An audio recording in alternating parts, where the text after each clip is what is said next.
Hello Mercedes fans in cartoon form.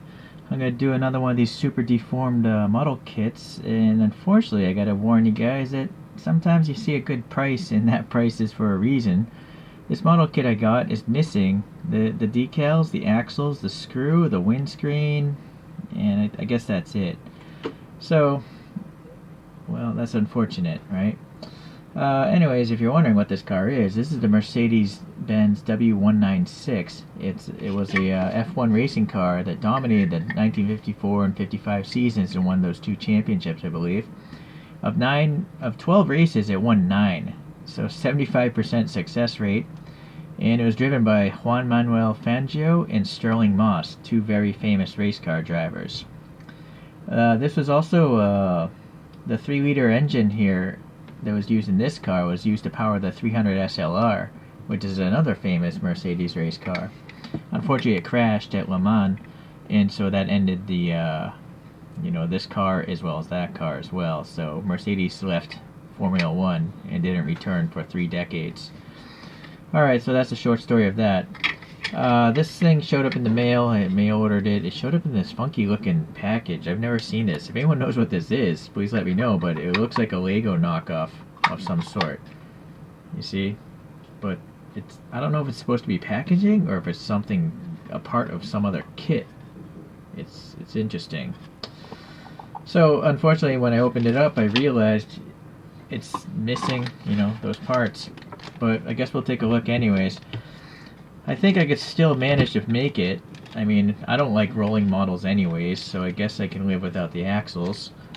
Unfortunately, that's decals is something I can't really duplicate unless I order some sort of decal kit. Maybe I'll do that later. For now, I guess let's just paint the silver blank car. Alright. Let's take a closer look at this body here. Oh, really? I guess it doesn't even matter, right? I'm going to finish the model before I compare it to these photographs. But I guess we can just go over what the components are. So the body itself, this is definitely a resin. And it's not a resin... I mean, all plastic is resin. But when they say a resin kit, I think it's literally like a silicone mold. And they pour a 2-part plastic resin, and then it hardens inside that mold, and then they pull it out. The reason why is because you have all this extra flash and stuff like that, and here, and also this is all one piece of plastic, yet it's 3-dimensional. It literally has stuff coming in every direction. It's not like molded in a traditional sense, like say a Hot Wheels would be made, where they have a big expensive metal mold. Alright, well anyways, I guess maybe that's not so important to you guys, but I like to know how things are built. So you can see all this extra flash, and I think that's again because it came out of a silicone mold and not like an expensive metal mold. So I'm going to have to clean up some of this, flash with some files and stuff like that. But seems like the top surfaces are very smooth, so that's good. Here are the wheels and tires. Let's see here, so you can see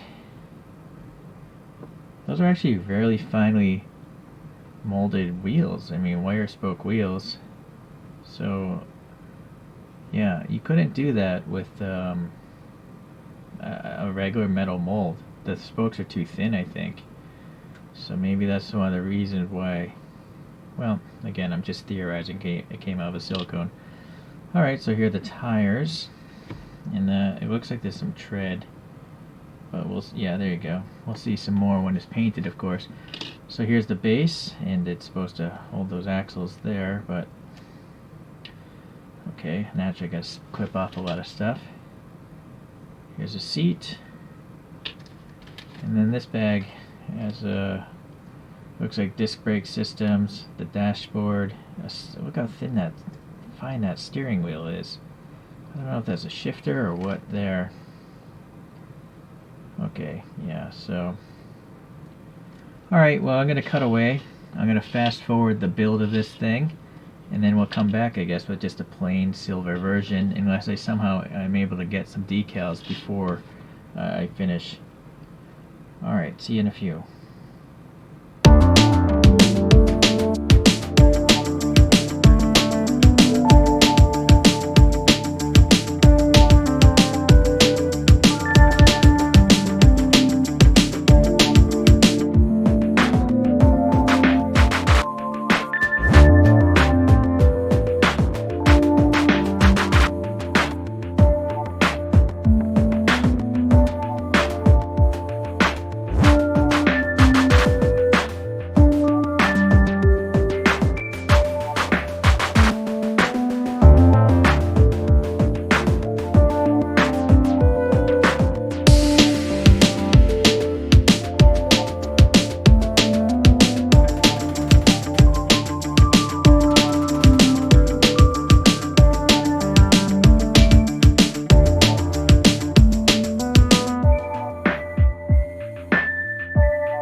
Well, that took about a day to finish this model, and I didn't even have the decals. The model itself had a lot of design issues, but let's just compare these photos first here. I mean, the foreshortening is pretty good. I think it's alright. Okay. Alright, well, let me go over some of the issues I ran into. You saw if you watched the fast-forwarded making of this.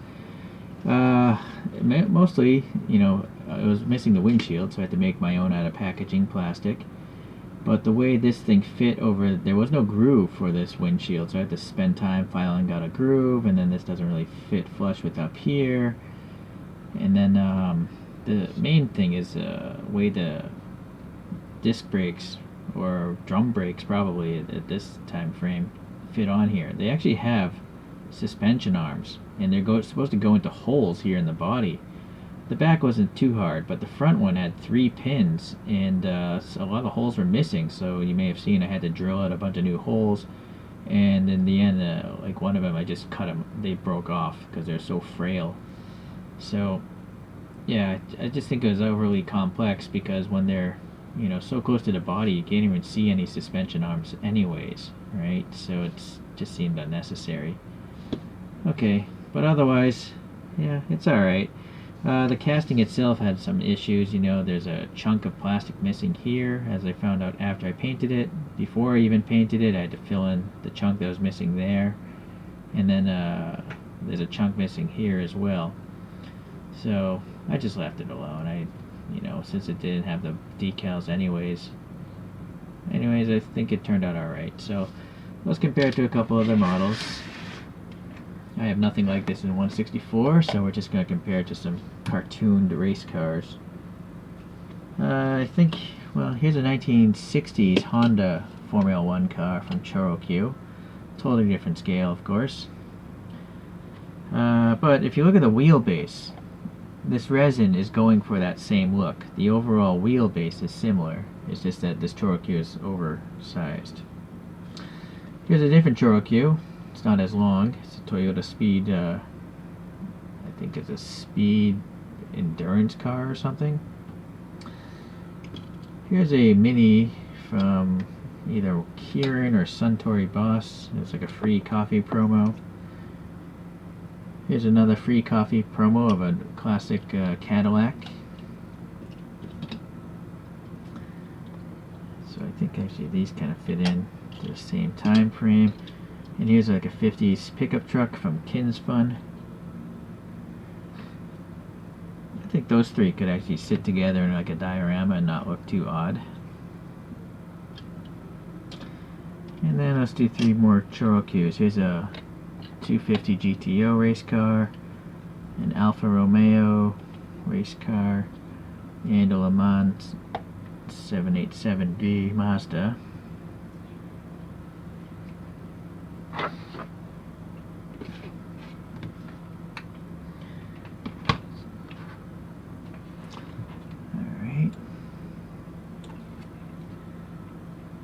Okay, well, let's let this guy spin on its own.